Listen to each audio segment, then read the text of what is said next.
Eric felt a bit at ease at her friendly demeanor. Christy took the electric brush and coated it in some white toothpaste. Open wide. Eric opened his mouth and Christy began massaging his gums and his tongue with the paste. It tasted very sweet. She didn't press too hard, but it did make his gums tingle a lot. Actually, it was a pleasant kind of tingling. For 2 minutes he lay there while she brushed, and Eric noticed she never really got to his teeth. She just kept getting more white paste and massaging his gums and cheeks with it.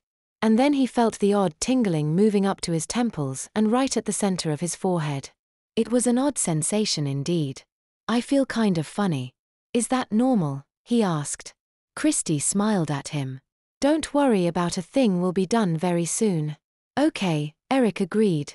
However, he did hope this was done soon. He was feeling kind of lightheaded on Airy. There we go, all done. Now let us get you ready for X-rays. I have a gown for you to wear, so let us remove your clothing. Eric was confused as to why he needed his clothes off. But Christy was already pulling his sneakers off for him, and his head felt so cloudy right now. Maybe she had used some kind of anesthetic he wasn't aware of. Yes, that had to be it. Feeling so muddled, Eric let Christy help undress him. Feeling a bit embarrassed at both his inability to undress and at his agreement to get undressed in front of her. Finally, dressed in nothing but a gown, Eric lay back in the seat. Tingling filling his cloudy head, while Christy went out to prepare the X-ray machine.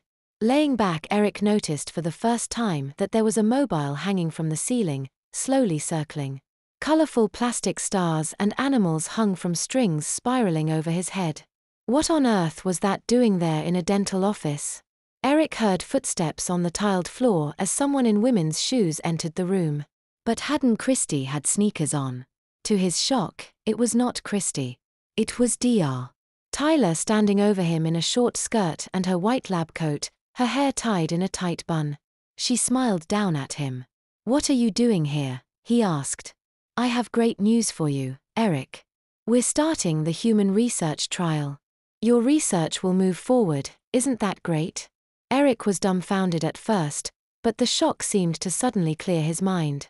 But I haven't worked out partial regression yet. When will we be starting? Right now, sweetie, we already have our first subject. We do. Yes, dear, you. Eric was sure he had misheard her. Me. What are you talking about? Calm down now.